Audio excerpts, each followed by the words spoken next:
Hi there. Well, today we're going to be exploring what engaging managers do. Why engaging? Well, the reason is pretty simple. If you're not engaging the people around you, then guess what?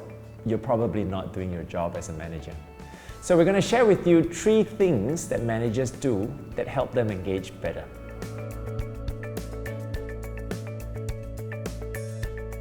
First tip, make yourselves available.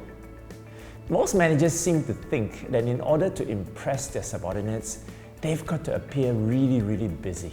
So we end up rushing from deadline to deadline, meeting to meeting, just sort of buzzing around the office, looking really hassled.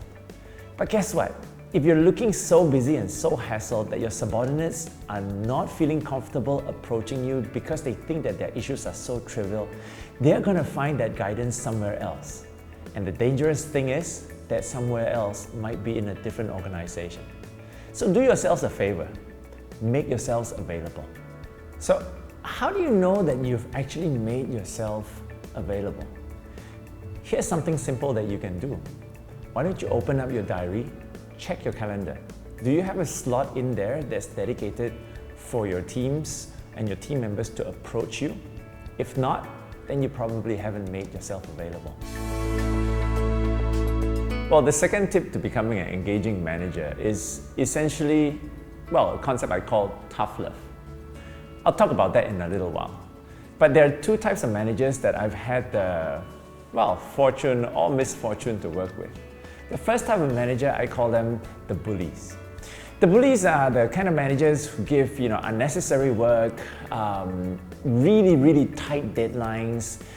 They pass cruel remarks about the kind of quality of work that's produced, and they do this on the context of making people stronger, making people more resilient. But what they actually end up doing is basically driving people further and further away from them. The second type of manager is what I call the mollycoddler. The mollycoddler is the exact opposite of the bully. We smother the people in love, we care for them so much by protecting them from the harshness of life, we defend them against tough bosses, and when really tough work comes their way, we sort of say, you know what, it's okay, I love you so much, I'll do it for you. Well, engaging managers are basically, they learn to balance the 2. And this is the concept of tough love. To be able to be tough but fair. To say that I understand what you're going through, but I will not back down on the high standards that I've set for you. This is really difficult to implement. While the concept is simple, you've got to remember that you've got to be tough but fair. And I keep emphasizing that because that's really important. So tough love basically says, look, do they know why you're being hard on them? And do they know how they're going to benefit by you being hard on them? Now here's the third thing that you can do. You've got to help people see possibilities. What do I mean by this? Well, most of the time the managers that I work with, they help other people see impossibilities rather than possibilities. We tell them about their KPIs, we tell them about their KRAs, we tell them about what we want them to achieve, and then unfortunately we proceed to tell them about all the different ways where they will never be able to achieve these things because it's too difficult, the things that you're doing are wrong, I've done it before, it can't be done that way, and so on and so forth. Engaging managers have got to learn to build a balance between telling them what's realistic, but at the same time allowing them the creativity and the freedom to try, even if it sometimes means failure. Now, of course, you provide a safe environment for them to fail, but sometimes failure is the best lesson itself.